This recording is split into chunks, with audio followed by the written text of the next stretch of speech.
we read another book, and we read this one on stream together. You can listen to me read the whole ass thing. I'll put a link to the playlist in the description for you, so check that out. But without further ado, let me tell you about One for the Road by Jeremy Moore, the wonderful brain behind Marcus Misadventures Catatonic. Came out with this book as well, which is a very different mood to Catatonic. Whereas Catatonic is purposely quite comedic, this one only has maybe comedic moments. It's about a guy who has, unfortunately, perished. He has perished.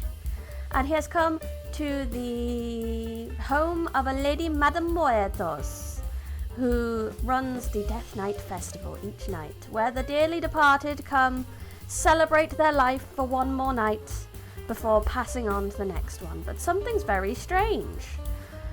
Our main character got there early.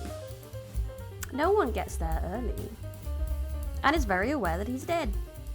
So he needs to figure out how he can move on, because he's a bit weird and a bit different to everyone else, so it's very confusing.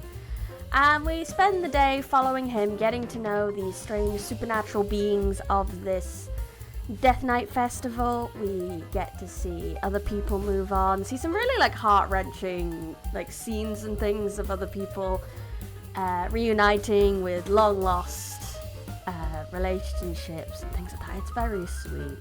There's so much heart to this book, I think. And if you're someone who is a bit more interested in more of a, forgive me, I'm going to say Mexican Spanish because I'm not sure. I don't think it's actual Spain law. I believe it's Mexican law with the Day of the Dead and all that.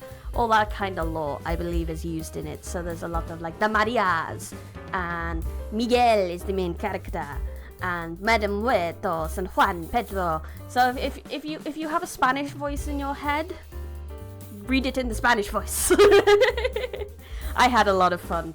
I have studied a wee bit of Spanish in my life, so it's very fun to get that accent back. It's generally very good. It's, like I said, very heartfelt. I wouldn't say it's one that keeps you locked to your seat.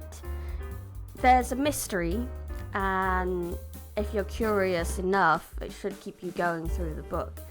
It also doesn't shy away from a lot of realities of what happens when people die, and all the realities, kids die and all that sort of stuff. It's a really fun exploration of a part of the afterlife and reasons to be there. It's generally a very fascinating book. I think if you're looking for something standalone, you don't want to get into a whole new series, look for something standalone that will just keep you a bit entertained. I feel like this would be a really good holiday read. It's not a downer, despite the whole context of him being dead and everything. It's actually very uplifting. I found it very fun, and I highly recommend it. This author has been wonderful in both the books I've read so far, and I look forward to any of their future work. Good luck, Jeremy. Bring me more, please.